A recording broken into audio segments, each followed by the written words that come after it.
La grève des transports largement suivie à Paris, mais pas de congestion dans la capitale. Demain, grève à l'EDF et à la SNCF, mais peu de perturbations attendues. Une revendication commune, les salaires. TF1 privatisé mais sans enchère, toujours de la publicité sur Antenne 2 et sur FR3. La 5 et la 6 qui reviennent sur le marché. La nouvelle commission de l'audiovisuel sera chargée de redistribuer les cartes. Contrôle renforcé aux frontières, séjour sous conditions et expulsion plus rapide.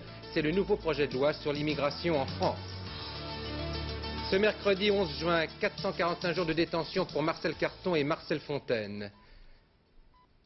385 pour Jean-Paul Kaufmann et Michel Seurat, 95 jours pour l'équipe d'Antenne 2 et 35 jours pour Camille Sontag. Les otages français du Liban n'ont toujours pas été libérés. Madame, Monsieur, bonsoir. On craignait le pire, il ne s'est pas produit. Sans bus et sans métro, Paris a survécu. Il y avait bien dans l'air comme un parfum de bouchon, mais pas de mise en bouteille, et encore moins d'apoplexie, malgré la grève très largement suivie à la RATP. C'est un reportage en basket de Françoise Champet et Jean-Marie Lequertier. Le moins que l'on puisse dire, c'est qu'aujourd'hui, les Parisiens avaient fait preuve d'imagination et de courage. C'est votre moyen de transport aujourd'hui? Aujourd'hui, oui. Vous faites du stop depuis longtemps? Depuis 2 minutes. Vous n'avez pas encore pris? Non, mais vous allez où?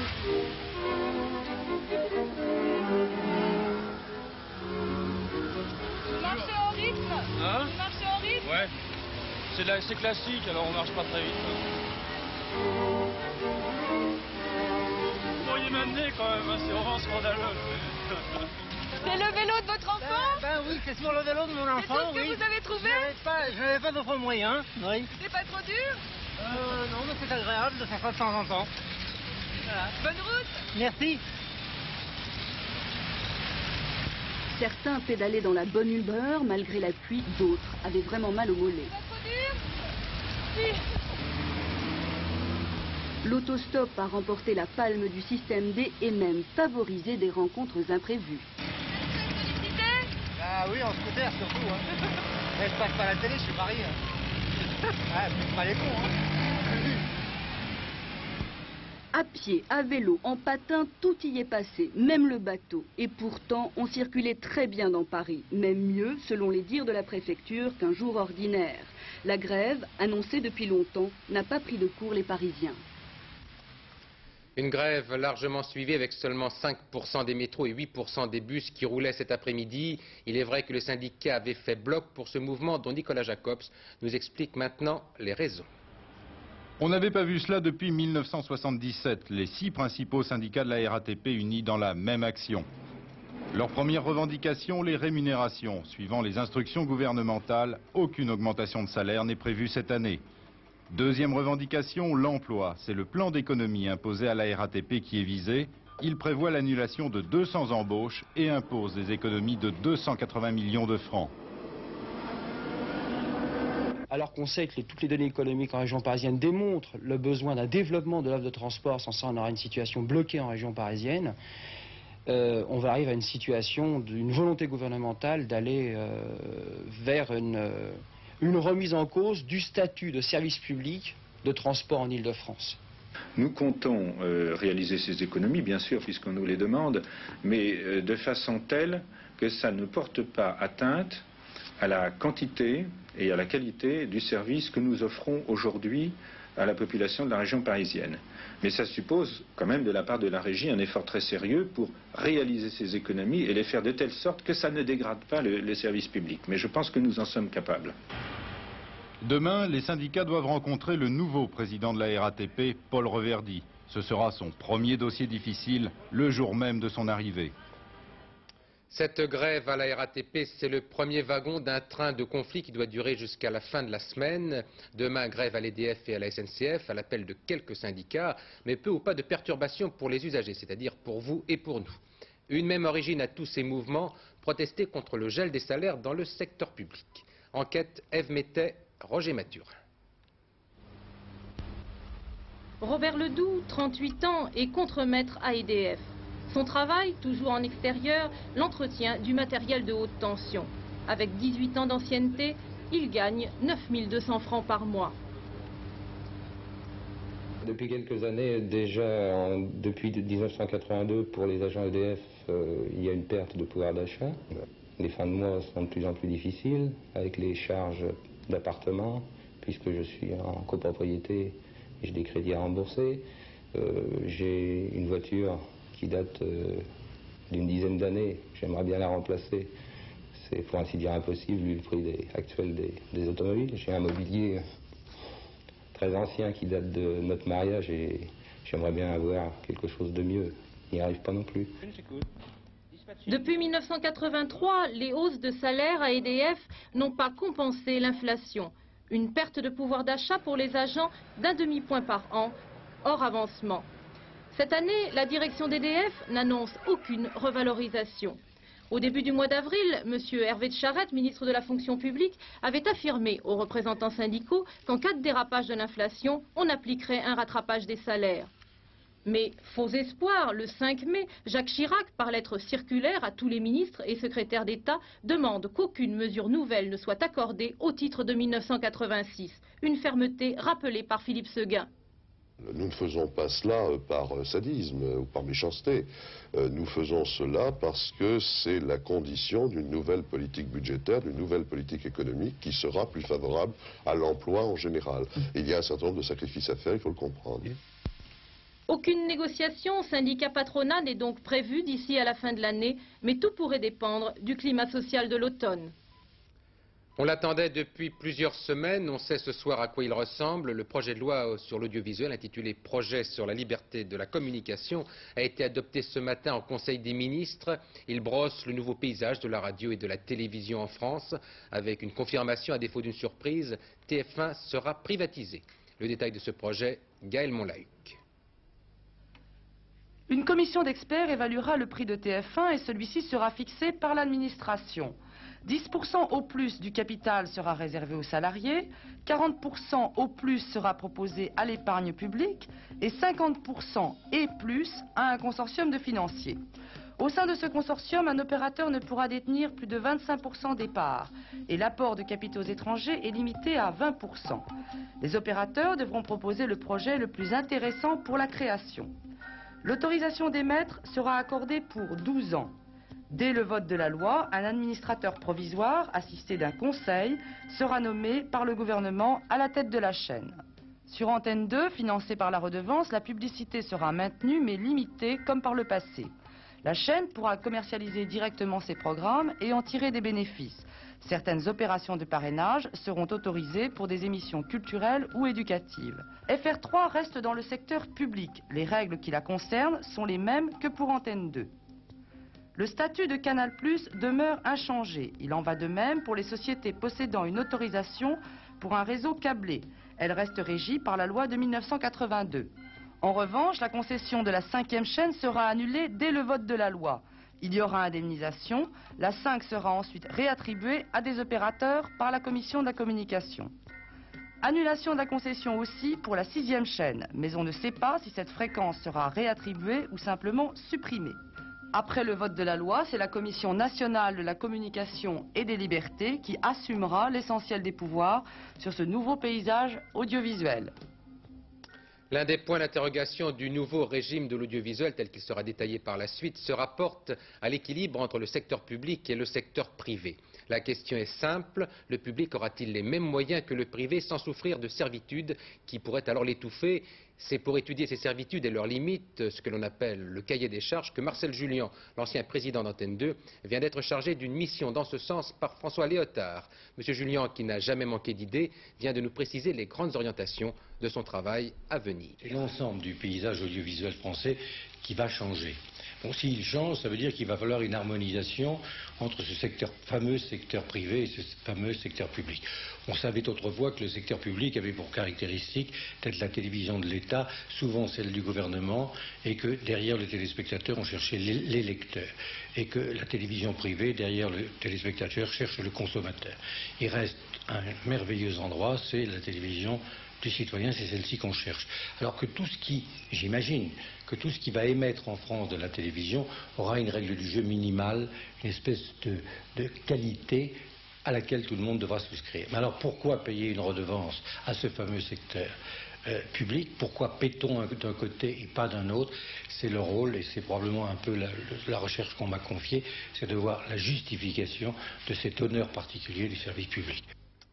Pour ce projet de loi sur l'audiovisuel, le gouvernement a été autorisé à engager sa responsabilité dans le cadre de ce que l'on appelle l'article 49.3, une procédure qu'il pourra également utiliser pour faire passer son projet de loi sur le contrôle de l'immigration. C'était le second point fort du Conseil des ministres de ce matin. Un texte qui pose 3 priorités: entrée et séjour plus difficiles pour les immigrés clandestins et expulsion plus rapide pour les étrangers indésirables. Des précisions, Pascal Deschamps. Tout d'abord, des contrôles plus sévères aux frontières pour traquer les faux touristes. Désormais, l'étranger désireux de s'installer en France devra justifier de moyens d'existence, des revenus, un travail. Pourront être refoulés tous ceux qui ont déjà été expulsés ou qui constituent une menace pour l'ordre public. Ensuite, la carte de résident permanent, instaurée en 1981 et valable 10 ans, ne sera plus attribuée ni renouvelée aussi facilement. Désormais, elle sera refusée à tout étranger présentant, là encore, une menace pour l'ordre public. Pour obtenir cette carte de séjour, les jeunes de plus de 16 ans devront prouver qu'ils résident en France depuis plus de 10 ans.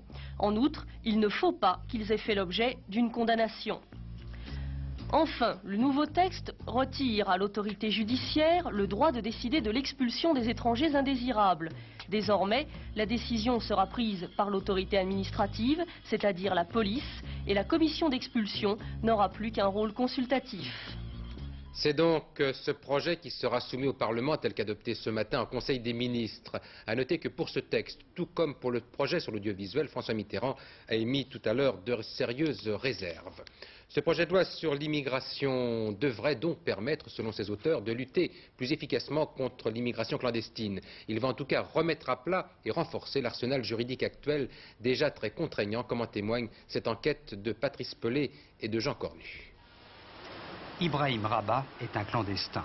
Voilà maintenant 7 ans qu'il a passé la frontière entre l'Allemagne et la France sans aucun papier.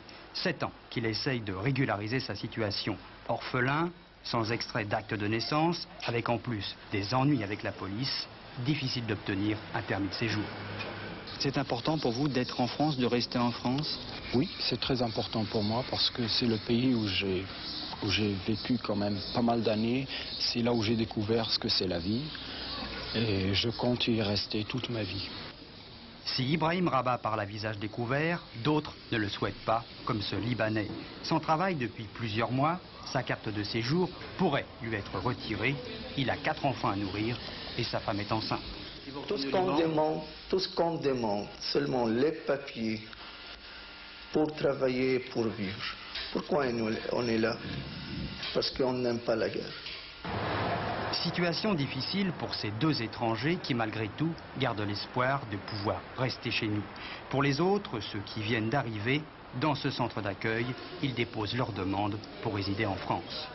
Un guichet très important, on leur remet ici la précieuse carte de séjour. Ça s'est bien passé pour vous? Oui, mais on est la carte de récit, non? Vous l'avez obtenu pour combien de temps là?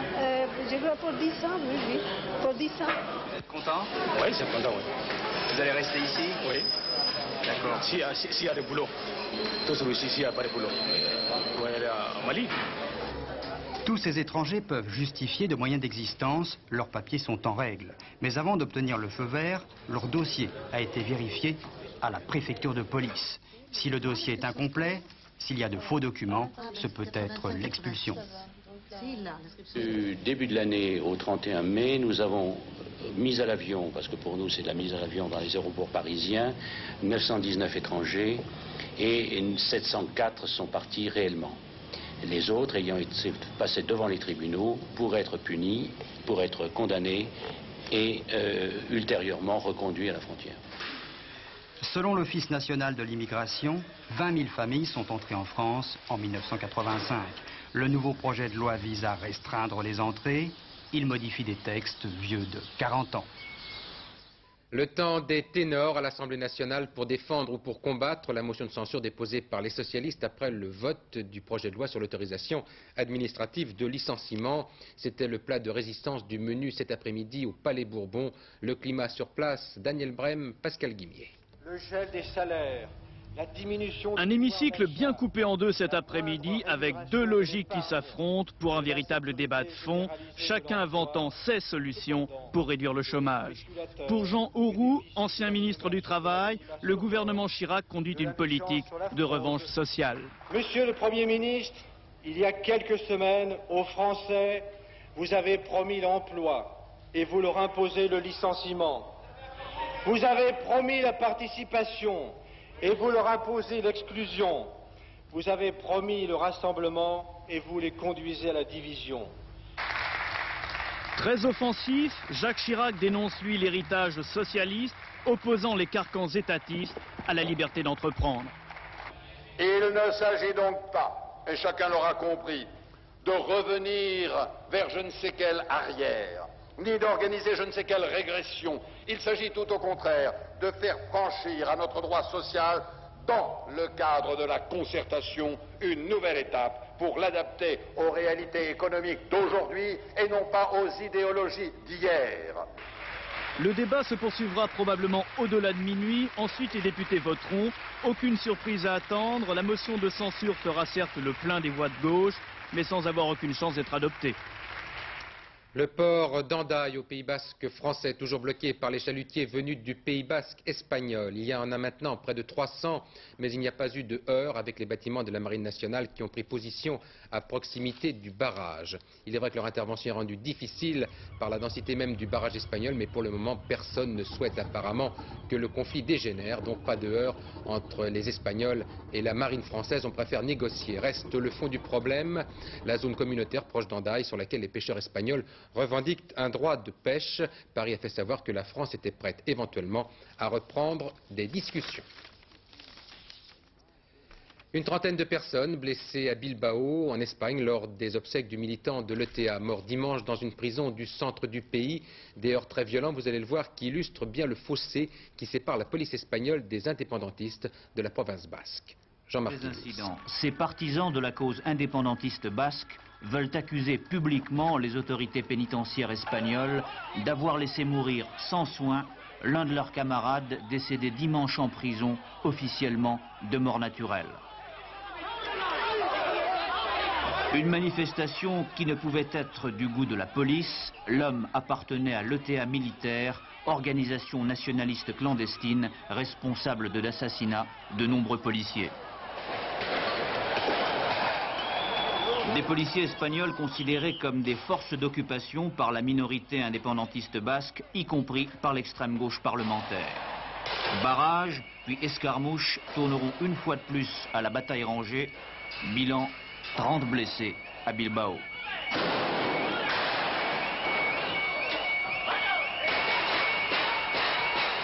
La violence quotidienne au Sri Lanka, l'ex-Ceylan, avec 2 attentats aujourd'hui. Le premier a fait 17 morts, 2 bombes ont explosé dans des autobus. Le second s'est produit devant un cinéma de Colombo, la capitale du Sri Lanka. Il y a 3 morts. Le hit parade des marchands d'armes et de leurs clients, rendu public comme chaque année à cette époque par l'Institut de Stockholm, un document qui nous permet de savoir avec précision qui vend quoi à qui. Laurent Boussier s'est penché sur ce dossier. 36% pour les États-Unis, 30% pour l'URSS, les 2 super grands ont une fois de plus été les principaux fournisseurs d'armes de la planète. La hiérarchie est respectée et chacun a consolidé ses positions dans des régions où armement rime avec politique. Pacte de Varsovie, Vietnam, Syrie, Libye pour les Russes, Amérique du Sud, Asie, Moyen-Orient, OTAN pour les Américains. Pourtant, en 1985, les parts de marché respectifs des USA et de la Russie ont diminué au profit de nouveaux constructeurs. On savait déjà que l'Allemagne ou Israël étaient des vendeurs d'armes, mais on découvre maintenant que l'Espagne, le Brésil sont eux aussi entrés dans ce club très fermé. Ils proposent généralement des matériels peu sophistiqués et bon marché qui correspondent à la demande des pays pauvres ou en voie de développement. La France, quant à elle, peut se prévaloir de quelques belles réussites. On pense évidemment à Rita, vendue aux Américains par Thomson, au matériel aéronautique, Mirage et hélicoptères, et à quelques véhicules blindés. La France est 3e exportateur mondial et consolide sa position. 2 raisons à cela qui toutes remontent au début de la décennie 60. La première est que la décision politique a été prise de concevoir nos exportations en matière de matériel de défense comme un élément important de notre politique extérieure. Ceci explique notre position dans certaines régions du monde et en même temps a un effet d'entraînement sur nos exportations dans d'autres domaines que ceux de la défense. Deuxième raison, la France est devenue dans le monde le 2e pays quant à son niveau technologique dans le domaine de la défense, 2e pays quant à son niveau technologique, 3e pays quant à ses exportations. Tout ceci est parfaitement logique. Côté client, le Moyen-Orient reste évidemment un interlocuteur privilégié, cette région absorbant plus de la moitié des achats d'armes. Même si les pays arabes ne disposent plus depuis la baisse du dollar et du pétrole des mêmes moyens financiers, l'Irak en guerre, la Syrie et l'Égypte augmentent sans arrêt leur budget militaire. Les 3 membres du groupuscule proche d'Action Directe démantelés le 28 mars à Lyon, inculpés d'homicide volontaire ou de complicité. Il s'agit d'André Olivier et de 2 de ses amis. Une importante saisie d'armes aujourd'hui au Havre. Un camping-car venant des États-Unis était bourré de pistolets, de fusils et de cartouches destinés à l'organisation clandestine irlandaise INLA. 5 personnes ont été interpellées, dont un couple d'Américains et parmi elles apparemment Sean Hughes, qui passe pour être l'un des responsables de l'INLA donc, et qui est suspecté d'être en relation avec Action Directe en France. Le 24 décembre 1981, un clochard handicapé était retrouvé battu à mort au Forum des Halles à Paris. Gilles Gérouville, un vigile du Forum, est accusé par 2 de ses camarades d'avoir frappé et d'avoir tué le vieil homme. Son procès commençait aujourd'hui à Paris. Il pose le problème de la formation des vigiles chargés de la sécurité dans les lieux publics et ailleurs. Paul Lefebvre. Oui, finalement, l'affaire n'est pas si simple. Gilles Gérouville, un garçon âgé aujourd'hui de 26 ans, dit ceci. Oui, j'ai rencontré le clochard au cours de ma ronde. Oui, nous avons eu une altercation. Oui, je l'ai frappé un peu, mais je ne l'ai pas tué. Je l'ai laissé vivant dans un couloir du Forum des Halles et j'ai terminé ma ronde. Le malheur pour Gérouville, c'est que 2 de ses camarades, des vigiles aussi, affirment l'avoir vu frapper le clochard d'une manière extrêmement violente, à coups de pied, en sautant dessus, en somme une série de gestes brutaux dont les conséquences d'une part ont été mortelles, d'autre part qui collent entre guillemets parfaitement aux constatations du médecin légiste. À ces témoignages s'ajoute un faisceau de présomptions graves et de déclarations qui semblent enfermer Gérouville dans la réalité de l'accusation. Ces 2 témoins vont venir déposer demain et ce sera sans doute devant les jurés, parole contre parole. Ça arrive souvent. Mais d'ores et déjà, une chose est sûre. Au moment des faits, Gérouville avait à peine 21 ans et il n'était en aucune manière préparé à ce rôle délicat de vigile, mi-policier, mi-gardien.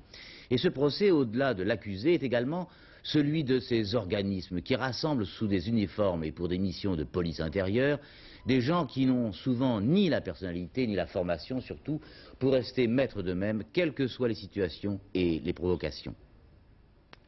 La manière dont nos enfants vivent l'école, les rythmes qui leur sont imposés, le stress qu'ils ramènent bien souvent à la maison, autant de sujets étudiés par des pédiatres de l'Académie de médecine. Avec 2 conclusions, tout va trop vite et surtout, le système éducatif n'est pas adapté à la personnalité des enfants au sein d'une même classe. Explication, Pierre Ly. En France, tous les enfants apprennent les mêmes choses au même âge et cela dès les petites classes. Pourtant, chaque enfant a son rythme. La curiosité pour la lecture, l'intérêt pour le calcul ne s'éveille pas forcément en même temps pour tous. La diversité des enfants, on n'en tient pas vraiment compte. Ce n'est pas la première fois que les médecins s'en inquiètent. Aujourd'hui, ils tirent la sonnette d'alarme. Il existe des troubles qui sont liés à l'angoisse. Par exemple, des troubles du comportement, dans la famille comme à l'école, des troubles qu'on pourrait appeler psychosomatiques, qui sont les maux de tête, la fatigue avec cette espèce d'impression de flou, d'incapacité, l'insomnie, les troubles du sommeil, du réveil, les douleurs abdominales, les cauchemars. Tous ces troubles sont, à mon avis, en recrudescence. L'école devrait être la recherche pour chaque individu d'une réussite. Or, actuellement, il semble que ce soit la recherche d'une réussite collective, ce qui signifie que pour un grand nombre ou un certain nombre d'enfants, il y a un échec à la clé. Si au contraire on s'acharnait à trouver pour chaque enfant sa réussite, qui n'est différente de son voisin, eh bien je pense qu'il y aurait moins de ce que vous appelez du gâchis. Une solution, ce serait l'école à la carte. Aujourd'hui, ce projet est peut-être utopique, mais les médecins n'en demandent pas tant. Pour eux, le plus urgent, c'est d'alléger les programmes trop chargés, c'est de réduire la journée de travail de l'enfant, quitte à abréger un peu la durée de ses vacances. Déjà, si les efforts étaient mieux répartis, chaque enfant y trouverait mieux sa mesure.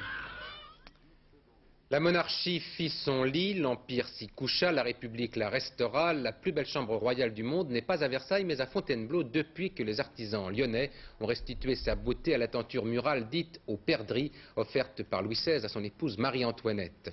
C'est en tout cas le clou de la restauration du château de Fontainebleau, dont une vingtaine de salles ont été ouvertes, parmi lesquelles le fameux musée Napoléon. Reportage Pierre Champetier, image Pierre Moscovitch. Le temps fane toutes les fleurs. Celles que Philippe de La Salle dessina pour Marie-Antoinette auront tenu 185 ans.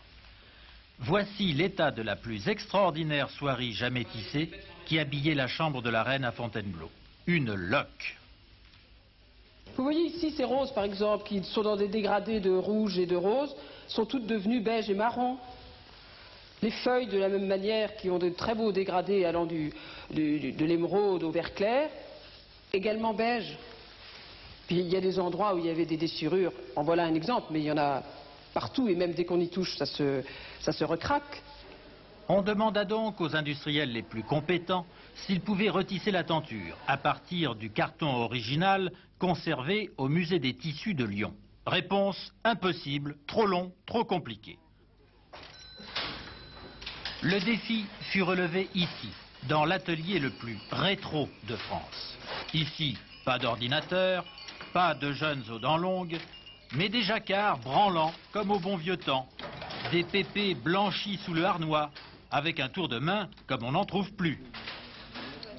Et, sur les étagères, le manuel de référence, l'encyclopédie illustrée de d'Alembert. On ne pouvait trouver mieux. Et voici, éblouissante, la revanche de l'immobilisme et du conservatisme sur le progrès technique et la modernisation industrielle.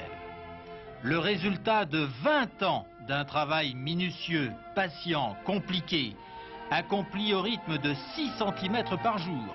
Mais quel centimètre, digne d'une reine. Même Versailles n'atteint pas à une pareille splendeur. Les anciens descriptifs en parlent à mots choisis. Décors de guirlandes de feuilles d'eau et de fleurs, encadrant des oiseaux, des attributs de musique et des ruines corinthiennes. Seul ombre au tableau, vous vous en doutez, l'addition plutôt salée. L'ensemble de la restauration, c'est-à-dire les tissages, les passementeries, les broderies, les restaurations de sièges, la confection, oui, il y en a à peu près pour 17 millions. Évidemment, c'est un peu cher, mais le bon sommeil d'une reine n'a pas de prix. Du beau travail et un bien joli reportage. Les pronostics du Quartet, maintenant, qui se courent demain, donc, sur l'hippodrome de Chantilly. Les pronostics de Pierrette Bresse, elle vous suggère de jouer le 16, le 7, le 6, l'As, le 10, le 15, le 11 et le 17. Et puis la météo avec Laurent Boussier. Et oui, vous savez, après la journée d'aujourd'hui, ça ne peut pas aller plus mal, alors pourquoi pas mieux? Regardez la photo satellite. En espérant que tous ces nuages qui étaient aujourd'hui sur la France, il y en avait, c'est le moins qu'on puisse dire, s'éloignent vers l'est, qu'il y en ait un petit peu moins sur l'Atlantique. On peut espérer une journée de demain un tout petit peu plus ensoleillée. Alors on regarde la carte du temps prévu. Et effectivement, il y a un petit peu plus de soleil. Toujours des nuages et quelques risques d'orage le matin dans l'est du pays. Temps plus ensoleillé sur la majeure partie de la France, avec quand même sur le sud-ouest, c'est-à-dire sur l'Aquitaine, sur la région Midi-Pyrénées, sur le Roussillon et sur le sud du Massif central, un temps nuageux avec des risques d'ondées. Temps nuageux également uniquement sur le nord de la Bretagne et sur le Cotentin. Côté température, elles étaient descendues tellement bas qu'elles sont forcées de remonter. Alors de 16 à 18 degrés sur la moitié nord, 18 degrés à Paris et dans l'est du pays, et de 19 jusqu'à 24-25 sur la Méditerranée, 20 à Biarritz et 26 uniquement en Corse. Voilà pour le temps, on termine avec notre agenda comme tous les jours. Demain sera le jeudi 12 juin. Le soleil se lèvera à 5h59, se couchera à 21h52. Une petite minute de soleil en plus et nous fêterons les Guy. Le dernier journal est à 23h35 avec Daniel Lecomte, mais dès à présent, juste après ce journal, vous avez rendez-vous avec Jacques Chancel qui, pour le Grand Échiquier, reçoit Barbara Hendricks, l'une des plus jolies voix du monde. Quant à moi, je vous retrouve demain à 19h30 pour Cause de Coupe. Mais le bon sommeil d'une reine n'a pas de prix. Du beau travail et un bien joli reportage. Les pronostics du Quartet, maintenant, qui se courent demain, donc, sur l'hippodrome de Chantilly. Les pronostics de Pierrette Bresse, elle vous suggère de jouer le 16, le 7, le 6, l'As, le 10, le 15, le 11 et le 17. Et puis la météo avec Laurent Boussier. Et oui, vous savez, après la journée d'aujourd'hui, ça ne peut pas aller plus mal, alors pourquoi pas mieux? Regardez la photo satellite. En espérant que tous ces nuages qui étaient aujourd'hui sur la France, il y en avait, c'est le moins qu'on puisse dire, s'éloignent vers l'est, qu'il y en ait un petit peu moins sur l'Atlantique. On peut espérer une journée de demain un tout petit peu plus ensoleillée. Alors on regarde la carte du temps prévu. Et effectivement, il y a un petit peu plus de soleil. Toujours des nuages et quelques risques d'orage le matin dans l'est du pays. Temps plus ensoleillé sur la majeure partie de la France, avec quand même sur le sud-ouest, c'est-à-dire sur l'Aquitaine, sur la région Midi-Pyrénées. Sur le Roussillon et sur le sud du Massif central, un temps nuageux avec des risques d'ondées. Temps nuageux également uniquement sur le nord de la Bretagne et sur le Cotentin. Côté température, elles étaient descendues tellement bas qu'elles sont forcées de remonter. Alors, de 16 à 18 degrés sur la moitié nord, 18 degrés à Paris et dans l'est du pays, et de 19 jusqu'à 24-25 sur la Méditerranée, 20 à Biarritz et 26 uniquement en Corse. Voilà pour le temps, on termine avec notre agenda comme tous les jours. Demain sera le jeudi 12 juin. Le soleil se lèvera à 5h59, se couchera à 21h52. Une petite minute de soleil en plus et nous fêterons les Guy. Le dernier journal est à 23h35 avec Daniel Lecomte, mais dès à présent, juste après ce journal, vous avez rendez-vous avec Jacques Chancel qui, pour le Grand Échiquier, reçoit Barbara Hendricks, l'une des plus jolies voix du monde. Quant à moi, je vous retrouve demain à 19h30 pour cause de Coupe du Monde. À demain, bonsoir.